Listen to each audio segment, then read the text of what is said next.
the credibility of the Quran and the criteria for verifying and evaluating this credibility. Episode 2: Does the content and purpose of the book indicate guidance or propaganda?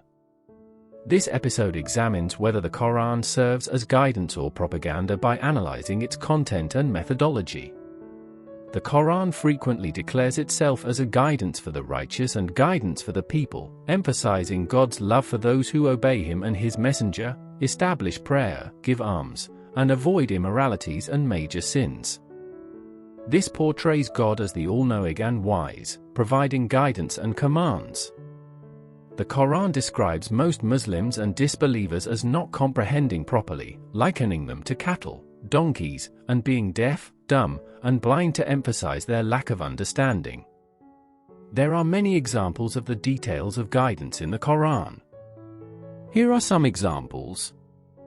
Verse 61 of chapter 24 contains 70 words that permit eating from our own homes and the homes of relatives and friends freely. However, this guidance overlooks that someone giving you the key to their house does not necessarily mean you can eat whatever you want from their home. Verse 62 of chapter 24 indicates that believers should agree with the Prophet in communal matters and allows the Prophet to grant permission to some companions to attend to their private needs. It also advises the Prophet to seek forgiveness for those who ask for permission for their private matters. Verse 53 of chapter 33 instructs the Prophet's companions to leave his home after eating because their presence disturbs him, and it prohibits them from marrying his wives after his death. Verse 222 of chapter 2 advises not approaching women during menstruation because menstrual blood is considered harmful, even though science has proven that menstrual blood is a natural and harmless process.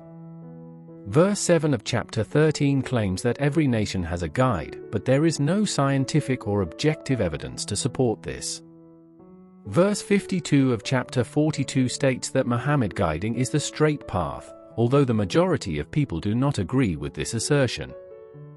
Verse 17 of chapter 41 claims the guidance of the Tamid people, but there is no evidence of this or of the alleged method of guidance.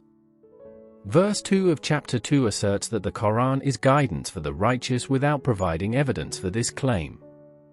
Verse 24 of chapter 4 permits intercourse with women captured in war or purchased from slave markets, which contradicts human ethics and the respect for women. Verse 223 of chapter 2 allows a husband to have intercourse with his wife however he wishes, without considering her feelings and desires. Verse 34 of chapter 4 justifies domestic violence by instructing men to beat their wives in cases of disobedience.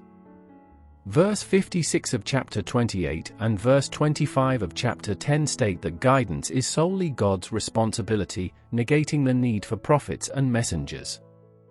Verse 38 of chapter 5 mandates cutting off a thief's hand as punishment, without providing any guidance for their rehabilitation in society.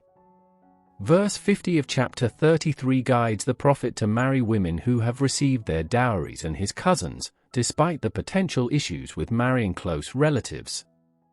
In verse 1 of chapter 66, Allah informs the Prophet that his concubine, Maria the Copt, is permissible for him, despite his wife Hafsa's objections, suggesting the Prophet was unaware of this guidance. Let's now look at the promotional and advertising section that appears in the Quran. The Quran mentions Allah's name around 2,600 times to declare His essence, attributes, blessings, signs, and interactions with believers and non-believers. It details His creation, punishments, rewards, and descriptions of hell and paradise. These frequent proclamations of divine origin make the Quran notable for the repetition of Allah's name and self-promotion. It uses over 1,700 verses to describe Allah's attributes and credentials, 90 verses about the punishment for disbelievers, 50 verses detailing rewards, over 300 verses concerning Muhammad's affairs and revelations, approximately 126 verses on hell, about 146 verses on paradise, nearly 200 verses on fearing God and following His commands, and over 600 verses encouraging faith and contemplation. In chapter 55, verse 13, the phrase, "So which of the favors of your Lord would you deny?" is repeated 31 times, raising questions about the necessity and purpose of such repetition. In this episode, I highlighted two main trends regarding the primary purpose of the Quran: guidance or advertising.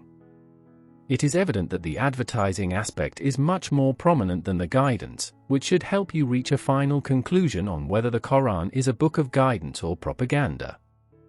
Thank you. Talal Al-Rawindi